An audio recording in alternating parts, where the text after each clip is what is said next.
rooted in community and built for you. This is the You plus TFCU Podcast.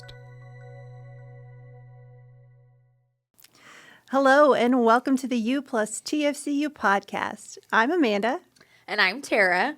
And today our guest is one of my very favorite people, Miss Kara. Kara, welcome to the podcast. Welcome, absolutely. I'm happy to be here, you guys. This Awesome. is awesome. So excited. Kara, can you tell us a little bit about what you do here at TFCU and who you are as a person? Oh, man. So I get to be a financial educator here at TFCU. So I get to travel around and teach all different people from little bitty kindergartners all the way up to adults, all about money. So that can be anything about thinking about the choices that we make with our money and how to handle credit, all of those different things. And I absolutely love that I get to do that. I love talking to people and helping them, learn from all the mistakes that I made. So, yeah. Nice. Very cool. How long have you been here doing that? I've been with TFCU for 8 years now. Well, I'm going on my 8th year now. Wow. I started off as a teller and started helping people at the teller line, and I realized that I'm not alone. There are a bunch of people that we just don't know about money. Like my parents, they tried their darndest to teach me, but I still had to learn a lot of things the hard way, And so, and then I got to be an MSO and help people in the offices open accounts and help people with loans and some of the bigger problems with money. And so as I was going through, I found that I loved helping people. That was like my favorite part of the whole job. And so I came over and begged them if I could do this full time. And they were like, sure, we'll take it. So, yeah. Awesome. Very cool. Well, I happen to know a little tidbit about Kara. She's like, which one? There's an activity that you partake in that's not real common. It involves lots of wheels. Lots of wheels. Do you have your skates? I do have my skates still. Yes, I have not been skating as much as I used to, but skating and kayaking are two of my jams. I've also, this is very niche, but I really like Disney. So I like to plan trips to go to Disney World and Disneyland. Planning's my favorite part. It's really hot when I get there and all of those things, but budgeting and planning is one of my favorite things that I love to do with the Disney stuff. So Fantastic. Well, you definitely have to have a budget when Yes. you're planning those trips. And so that's kind of what we're going to talk about today. Yes. Is budgeting in general. So part of your job, and I've been in several of your workshops where you've talked about budgeting, but why do I need a budget, Kara? Why does it matter? So, typically we think of a budget, it kind of sounds like a bad word, right? Mm-hmm. Like whenever we hear it, we're like, wah, wah, and nobody wants to hear it. But budgets are really just setting some boundaries for us so that we can have the most out of every dollar that we make. And so a budget really isn't just, a 4-letter word or something that's limiting us. I want us to start thinking about it as if it is telling our money where we want it to go instead of wondering where it went. So, I don't know if you guys are like me, but there's been times that I've had $20 and I can't tell you where I spent it. I just blew that somewhere. So a budget is really directing it where you want it to go. It's giving all of your dollars purpose. All it really is. That's a great explanation. Absolutely, because I think much like you, I grew up, we didn't really talk about budgeting. We didn't talk about what does that look like? Like, how much do you spend? One of my first big surprises when I got out on my own was how expensive meat was, right? Like, so you got a budget. You got a budget for the things that you want. So let's say some of our listeners, some of our watchers, they're like us, and they haven't really started this budgeting journey. Where do they start? What's the first step? Well, so the first step would be analyzing your income and your expenses, taking track of all that. And there is a lot of trial and error. Do not be afraid of going through and trying different types of things. Because you know what the best budget is for you? is the one that we'll stick with, right? I've had to try about 5 or 6 different ones because I was like, oh, this is going to work for me. I can totally do spreadsheets. I cannot. I am not a spreadsheet person. I tried. I am a pen and paper person. That helps it stick into my brain and somehow click. But other people, they love the apps. There's all different types of budgeting apps that you can follow. The spreadsheets, tracking where you've spent it. Some people use their mobile banking app, but I like to direct it where I want it to go, like a symphony. And so I have to write it all down. But you want to take into account all of the money that you have coming in and then all of the money that you have going out. So and then add in some balance. So it can't just be everything that we need. It has to be kind of everything that we're spending on every day, like dining out. If I am like, I tried this one time. I completely cut out dining out. I was like, I can do without this. I am Chef Boyardee. I can make my own stuff at home. Forget about it. I cannot. And then I got frustrated with myself. Right. So budgeting is about finding what works for you and never not giving up, because there is something that will click for you. There's all different types of budgeting. There's also, I had to start with envelope budgeting. Have you guys heard of that? Mm-hmm. I have, but kind of remind me because Okay. it's been a little while. Right. So envelope budgeting is where all those different categories, gas, groceries, dining out, all of those different things, we separate out the money that we are going to use for that every month. We separate that out into an envelope. And that's how I started, because I had to see it to believe it. I was like, oh, I don't know. Surely I can find some money somewhere to go dine out with my friends. But once I started putting it into an envelope, then I saw that, oh, I'm getting low this month. I can't go out and have lunch this week. So that really helped me kind of see it to believe it. And then I started doing a digital version of that. And that would be a whole nother podcast. It gets like long, complicated math. But starting with those envelopes really helped me see where I was at and know where my money was going, because there was I didn't track anything beforehand, and so there were a lot of surprises along the way. But just observing where you're spending, knowing where you're spending right now without any judgment, and then keeping track of your income and your expenses are a good place to start to find out. And then you can kind of try some trial and error and find out where you want to go with that. Right. It sounds, Kara, like you've been budgeting for a while, and I'm sure over income level changes. Mm-hmm.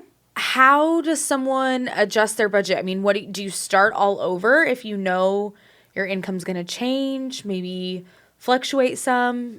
What do you recommend? Oh my goodness. So I love this because I once took a pay cut to further my career, and that was a tricky one. And I did reanalyze where everything was going kind of from the beginning and what I could cut out.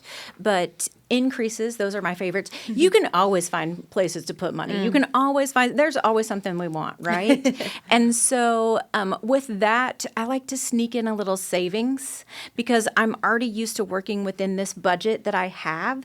So then once I have, an increase, then I try to put some extra back into my savings, into my 401k, into my savings account, my high yield savings account. And so that way I feel like I have a little bit of a raise. I have a little bit of fun, but I know that I'm saving for those emergencies and those different things as well with that. Fantastic. Now, when you think about all of the different ways that folks can budget, Kara, does TFCU provide any kind of resources, any kind of tools? You're a pen and paper. Other people utilize things online. Mm-hmm. Are there any resources out there that we can get to? Absolutely. So we have phenomenal people, and they've actually visited with us, and they come and travel with me. But Member Solutions is amazing. Because I don't know about you guys, but sometimes if you hear it from another person, it somehow sticks. Right. my mom calls it the Shelley effect. She's like, I told you about that a long time ago, but somehow you hear it from her and it's already, it clicks. And so Member Solutions was a point where it really clicked for me. And they do this every day. They are experts at helping people manage their money and find where their finances are. They can also do credit solutions as well, but they are fantastic. They have spreadsheets already built out if you want to do that way. They have different budget templates as well if you want to print those out and different things, but they are a wonderful resource, and they're right here at TFCU. Do you have to be a member to access that resource? You do not have to be a member. Well, I know I personally have met with them. My husband and I sat down and built a budget.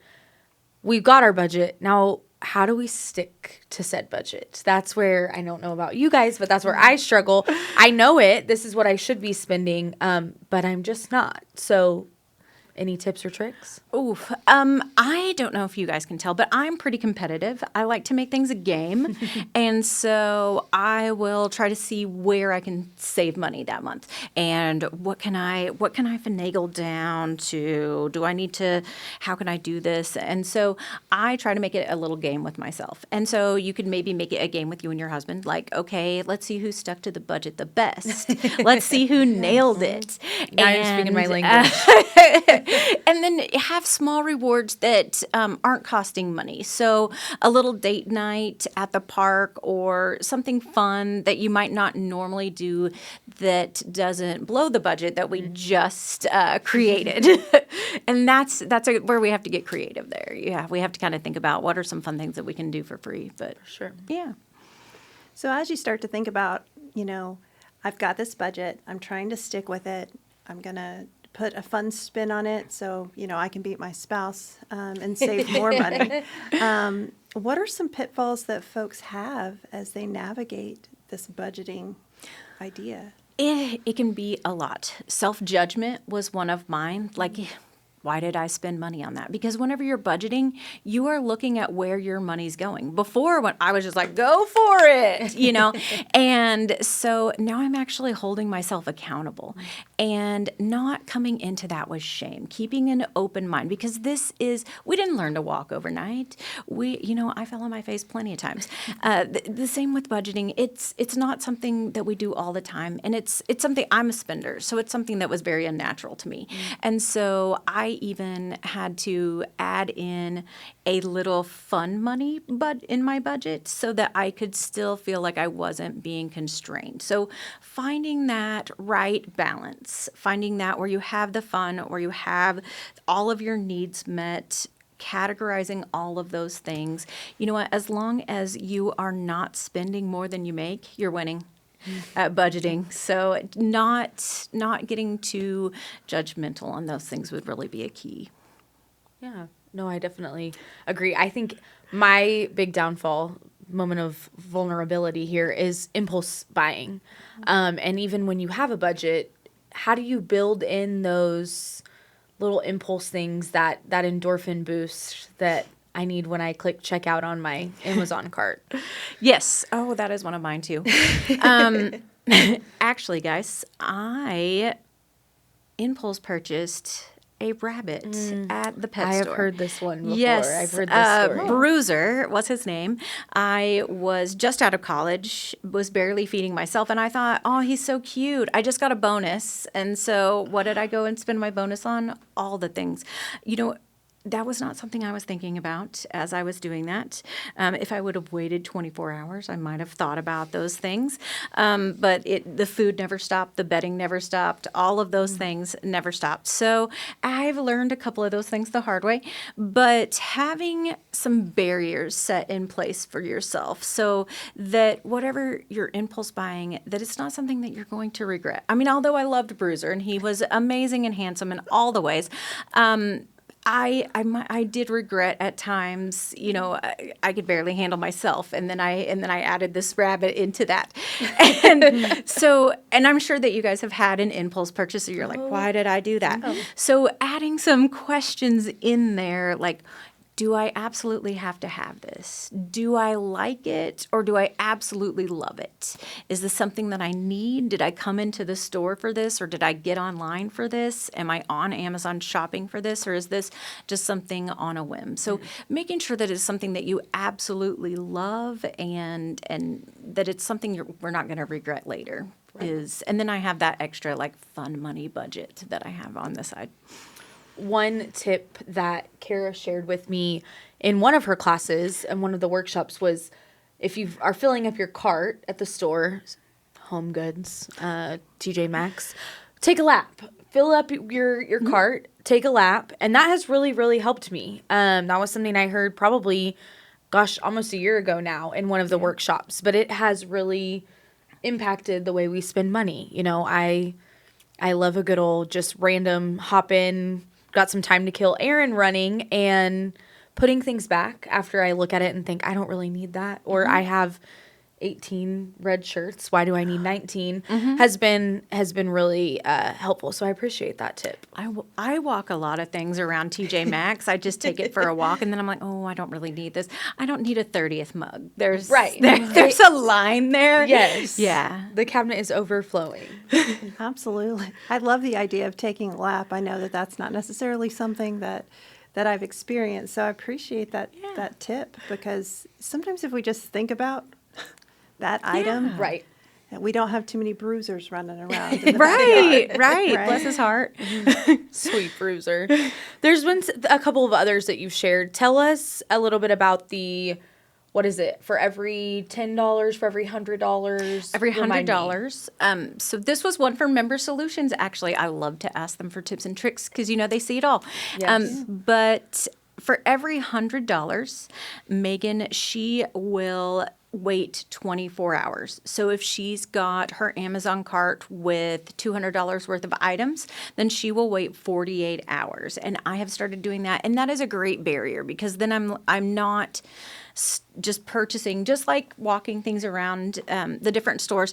I'm not purchasing right away. I'm stopping and thinking about that. So it gives her that time to cool off and things. So that 24-hour rule. So every $100, you wait another 24 hours.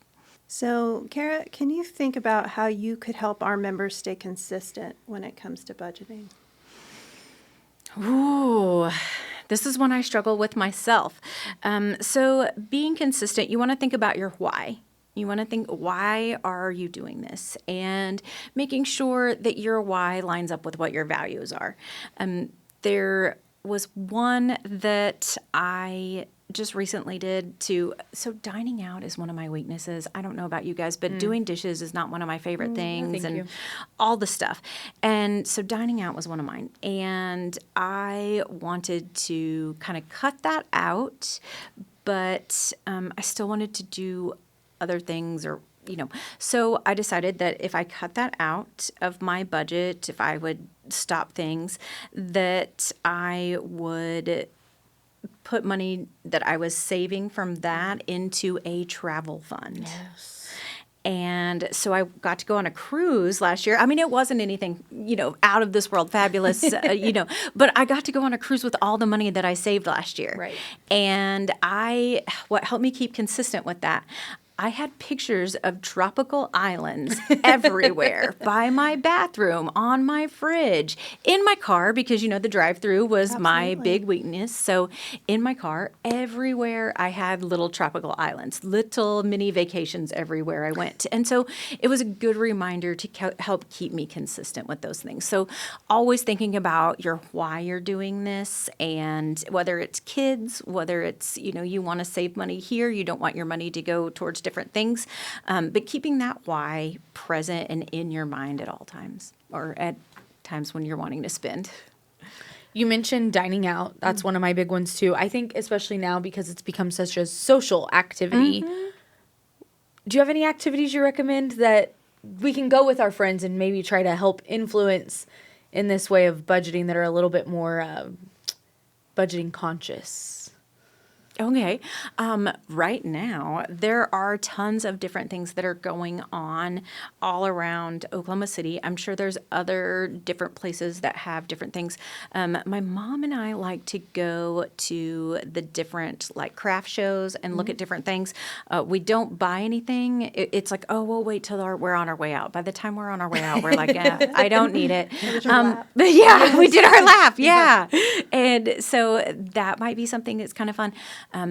The Myriad Gardens has a lot of different free activities. So they've got the free movies, they've got yoga, they've got Zumba, all different things at the Myriad Gardens. And I'm sure there's different things everywhere. The kayak club where I am at in Shawnee, there's a kayak club that I'm a part of because it's a free thing, and we all just meet at the lake on whatever day. But be careful with hobbies, because hobbies can sometimes be a little more expensive than what you planned on. So, keep that in mind when you're budgeting. If you're looking at different hobbies, kind of think those things through. Knitting, there's always all the yarn and all the things. So, as we do there are different hobbies and look for our fun rewards, kind of think about how much is this going to cost me in the long run. Do the bruiser method. Think the long term there. Well, some friends of mine started a book club, and they all were talking about this is getting kind of expensive. And I said, you're not going to the library, or you're not using your library card. So I had to kind of put my financial foot down for them there and say, hey, guys, let's keep going, but it doesn't have to be so expensive. Yeah, the library has an app, so you can check books out on the app. They also have where you can check out like day passes for families to the not Myriad Gardens, but the zoo and the Science Museum. You can check those out. So there's a lot of different resources that the library has too. Cool. Nice. Well, one thing I've noticed a lot, especially we're located near a high school, and I can't tell you how many food deliveries happen just on my street, and just how fast that has to add up. So when we're thinking about this budget consciousness, how would you approach talking to someone about maybe these deliveries are adding up more than you anticipate? So I actually do something kind of similar to this. The deliveries we haven't quite breached that subject. They're very near and dear to all of their hearts. But I like to talk about the energy drinks, because a lot of times we just think of, or, whenever I'm talking to kids, a lot of times they're thinking about that one delivery or that one Sonic drink, or that energy drinks is the one that we typically talk about. So energy drinks are about $3 average. They could be more or less $3. So if I have one of those a day for a whole month, how much does that add up to be? I'm really bad at math. Don't ask me. It's this. $90. I like easy math, so it's $90. And so $90 a month, that's almost $100. So then that's $1,200 a year. What would you rather have done with that $1,200? And it's perfectly fine if that's what you want in your budget. If you love energy drinks or Starbucks or anything like that, if it's in your budget, don't judge it if you love it. But if there's something else that you want instead, those habits can really add up, and they're sneaky. Streaming services. Do I need 110 of them? Probably not.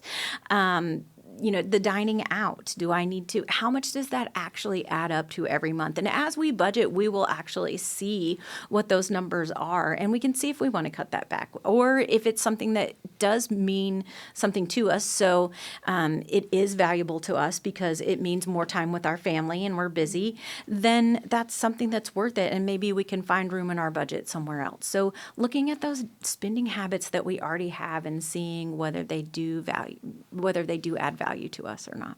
Mm-hmm. You mentioned high schoolers. As a mom of younger little ones than that, how can we implement this at a young age? How do we start teaching them? I'm no good example, let's be honest, but how do I implement that into her as soon as she can start thinking about it? Absolutely. Give her some buy-in. So if you are, doing chores is always something that helps build that, so they're earning the money and then they're helping to pay for that. But having the buy-in and telling them the why and involving them in some of those decisions.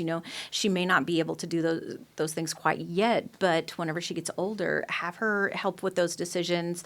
My brother and I saved change all through whenever we were growing up, and we got to roll that money and then take it on vacations. Thank goodness TFCU has coin counters now. So true. But we were saving our change all that time. We brought it back, and that was our money that we got to use on vacation. So having her help with some of those things and then seeing those benefits of that can help with the budgeting starts. Her grandpa's favorite trick right now is pulling quarters out of her ears. So I don't think that's going to help with my budgeting lessons. So I'm going to have to work on that because she's definitely not earning any She's not money earning being those. pulled out of her ear. There was a $5 bill the other day. Okay, guys, I was shocked. Right? Let me Makes check. me want to check. Yes, for sure. So we've mentioned and kind of alluded a couple times to these workshops. So can you tell us more about workshops that TFCU and your team get to do in our community? Yeah, so that is one of the great things about being with TFCU is we get to help people where they're at. I help with workshops of 10 or more people typically, but different groups, schools, and different organizations, businesses.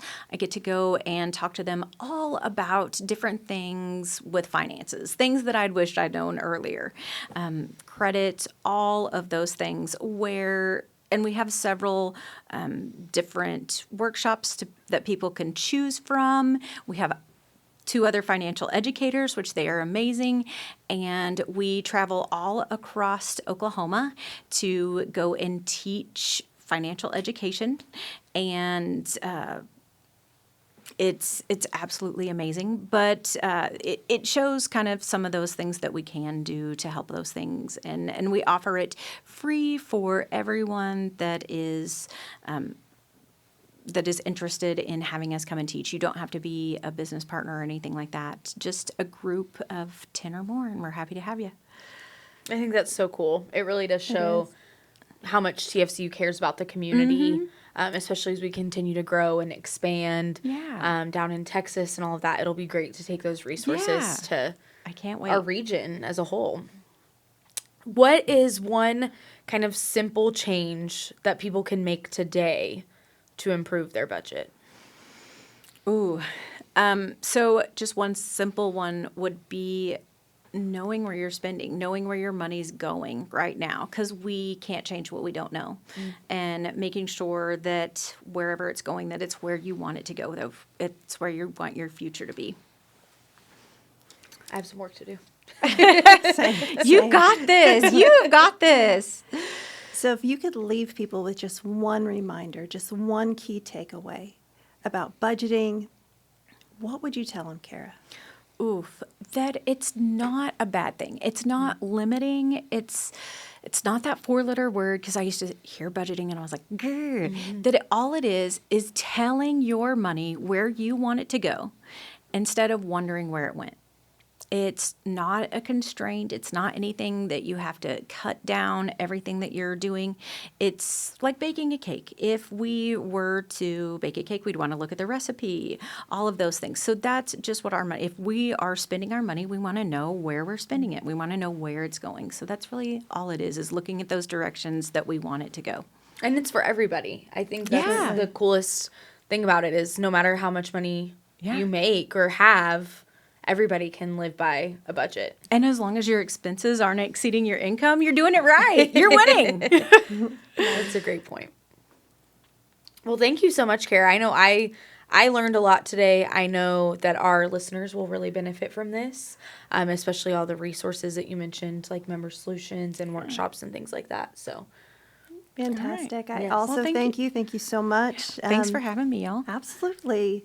If you enjoyed this episode, pass it on. The more we share, the more we grow together. Catch you next time at You plus TFCU.